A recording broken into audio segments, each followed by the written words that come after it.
How did that love of the game fuel your career?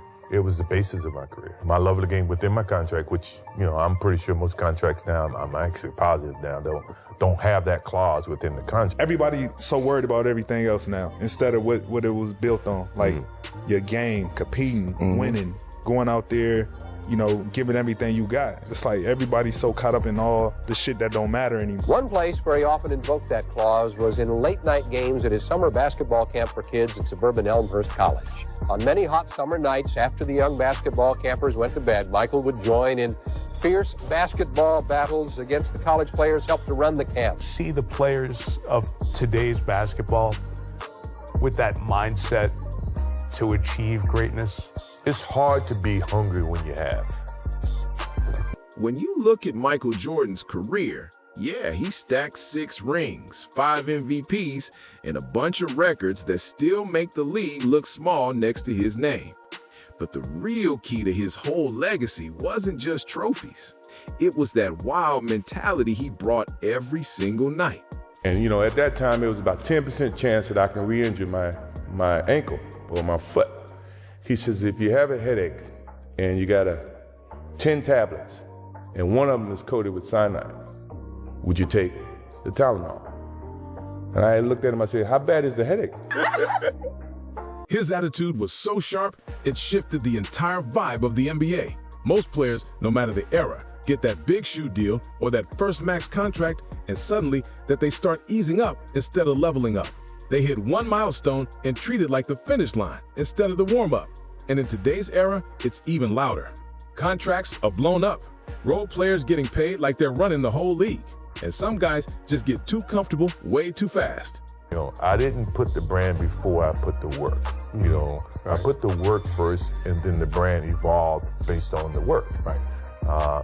A lot of times it's different. You see it in every sport, not just basketball, football, baseball. Everybody's walking around with a logo and a hat. And I get it. But whatever I did here is never going to affect what I do on the back. Jordan's mindset was different. A rare mix of fierce confidence and real humility. He talked big, competed bigger, and still carried himself in a way that made teammates and rivals respect him instantly. Most athletes either go full ego or full humble, but Mike walked that line perfectly like it was nothing. See the players of today's basketball with that mindset to achieve greatness? It's hard to be hungry when you have. Simple as that. I mean, if you don't have, you are willing to do whatever you have. So my mental approach was go in, do my job, be the best basketball player I can be, and all the chips and everything outside of that, I had people that were handling that, But basketball... Plenty of players in his spot would have crumbled under that spotlight. All the fans, all the deals, all the hype, they would have folded quick. And if we're being real, the 2000s gave us some clear examples of players who slipped up when the league tried to hand them the keys. Like now, it's a prerequisite. Everybody has to have a logo. Everybody has to have a... why, right? Well, I'm pretty sure I'm part of the reason why everybody tries to get a logo, but... Brand, right? A brand. Right, brand Jordan. But the thing is that brand is established based on what I did on the... Zion Williamson was pushed as the next big superstar, the next it guy, and even a Jordan brand athlete. Then you had Ja Morant, at one point one of the most popular players in the entire NBA. If you needed a clean example of someone losing control of their opportunity, Ja and Zion both became the names people bring up when they talk about wasted chances. Michael Jordan and Magic Johnson's Larry Bird, Charles Barkley. We earned what we got. When the corporate America came to us, we had a game that could validate their admiration and sponsorship and all that. Yeah, now they get that before they play one game. Now, looking at Jordan's latest NBC interview, you could tell he was choosing his words carefully. He didn't flat out say players today don't have the hunger, but he definitely hinted at that energy in a subtle way. His point was simple. Making money is cool. Getting paid is cool. And nobody's knocking that ambition. But once you start getting superstar checks or even big role player money, that comes with responsibility you can't run from. You understand that this is always going to be what you're remembered for. Basketball and your love for basketball should always be pure. We would play this game, I've always said this, we would play this game for free. We did. And now we just so happen to get paid for it. Generationally, I like to think that most of the time that People will remember Michael Jordan based on what he did on the basketball court and not always the commercials that he did. A lot of guys today get the contract and then start chilling when they should be pushing. And sure, it's human nature. Everybody relaxes a little when they get what they want. But the truth is, the hungriest wolf ain't the one sitting at the top of the mountain. It's the one climbing it. It's just amazing how Michael just became who he was, not just as a player, but an endorser, carrying the league on his back, with great players still in the game. Bird still playing and Magic still playing. I mean, everybody was looking toward. Stopping on Jordan again for a second. Having a brand or a big personality outside of basketball can be a blessing if you know how to control it. Jordan could juggle both lanes like it was nothing, but a lot of players don't have that balance in them. Some guys can hoop and build a brand at the same time, but others lose focus the moment the spotlight shifts. How did that love of the game fuel your career? It was the basis of my career. My love of the game within my contract, which I'm pretty sure most contracts now, I'm actually positive now don't have that clause within the contract where you had a clause in your contract, love of the game contract, that if I was driving with you down the street and I see a basketball game on the side of the road, I can go play in that basketball game, and if I get hurt, my contract is still guaranteed. I love the game so much that I would never let someone take the opportunity for me to play the game away from me. Back in the 80s and 90s, only true marquee stars were getting signature shoes and major deals. It wasn't every starter, every role player, and every rotation guy dropping their own sneaker. Today, it feels like half the league has a shoe. And while that can be exciting, it can also throw some players completely off track. So, in essence, you're paying the kid off of potential. Yeah.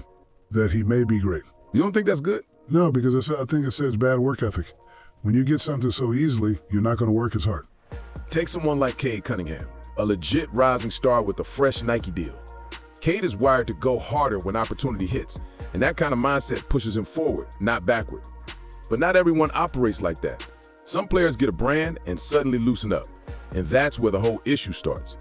Everybody has a brand, but not everybody has the discipline to carry it. Back in the day, you had to be on Magic, Bird, Dr. J, or Jordan's level to even sniff a shoe deal. Today, even RJ Barrett has a signature shoe, and that shows how different the league is now. And just to be crystal clear, getting a brand deal or a shoe deal is amazing for players financially and professionally. Nobody's hating on that. What becomes a problem is when guys get comfortable, stop grinding, and cheat the fans out of seeing their full potential on the court. Jordan was the exact opposite. Every time he leveled up, he pushed even harder. His whole game, the dunks, the defense, the killer scoring, the durability, all of that made him the perfect athlete to build a global brand around.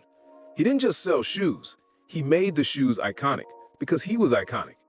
The whole Be Like Mike energy worked because people saw the way he hooped and believed if they laced up Jordans, they could chase that same greatness. If you swap Jordan out with other flashy players from different eras, plenty of them wouldn't have maximized that Nike platform the way he did. Jordan had that rare mix, an underdog drive wrapped in a superstar aura that felt bigger than the league. Stopping on Jordan one last time?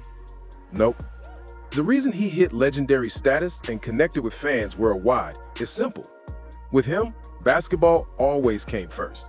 It wasn't about being famous or building a brand. The game came before everything else. He loved hooping more than anything, and it showed every time he stepped on the court. Today, a lot of players put their brand ahead of their game. It doesn't make them bad people, it just shows how the culture has changed. When everybody is a brand with their own shoe, the love for basketball can slip behind the business side. In past eras, some guys did that too, but now it's way more common, and that's really the point. Jordan was the perfect mix of elite skill, huge personality, and non-stop hunger. He was the best of both worlds, a superstar who could light up the court and the culture at the same time. Yeah, Jordan was a superstar in every way, but his mindset was built like a blue-collar grinder who showed up every single day, ready to perform for the fans and everyone paying to see greatness. In the 80s and 90s, having someone like Jordan at the top was a blessing. The league couldn't have asked for a better face to carry the whole NBA. And if today's stars want to reach their peak, they should look at Jordan's blueprint, because that model still hits hard in the long run. Players like Shaq, Luka, Wemby, and Anthony Edwards. In this state, the guys who might run the 20-30-10s would hit a whole different level if they moved with that same discipline and presence.